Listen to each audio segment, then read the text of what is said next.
Australia সিরিজের আগে Rohit কোহলিকে cricket থেকে দূরে সরে থাকার পরামর্শ দিল ব্যাটলি। সর্বশেষ 10 ইনিংসে রোহিত শর্মা করেছেন 133 রান, বিরাট কোহলি করেছে 192 রান। দুজনেরই 50 করেছে মাত্র একটি করে। ভারত জিততে না হয় ব্যাট থেকে রোহিত শর্মা ও কোহলির ছন্দহীনতা কিছুটা হলেও আড়ালে পড়ে যেত।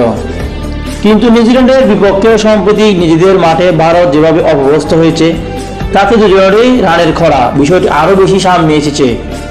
নিউজিল্যান্ডের কাছে জবরদোলাই হওয়া সিরিজে রোহিত শর্মা করেছেন মাত্র 91 রান, কোহলি করেছেন মাত্র 93 রান। দুজনেরই ব্যাটিং যথাক্রমে 15.17 এবং 17.50, যা তাদের সঙ্গে একেবারেই বেমানান। ব্যাট হাতে তাদের এমন ছন্দহীনতা একেবারেই সঙ্গী করে তুলেছে সবচেয়ে কঠিন চ্যালেঞ্জ। 22 নভেম্বর শুরু হয়ে যাওয়া গম্বা ট্রফি অন্য দলগুলোর উপর নির্ভর না করে বিশ্ব টেস্ট চ্যাম্পিয়নদের ফাইনালে জায়গা করে নিতে হলে অস্ট্রেলিয়ার বিপক্ষে ম্যাচে 4-0 ব্যবধানে জিততে হবে ভারতকে।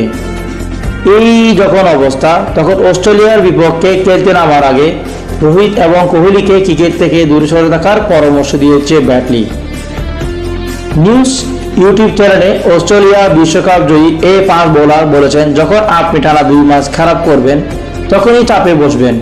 বিরাট কোহলি ও রোহিত শর্মার মতো খেলোয়াড়কে নতুন পরিকল্পনা করতে বললেন।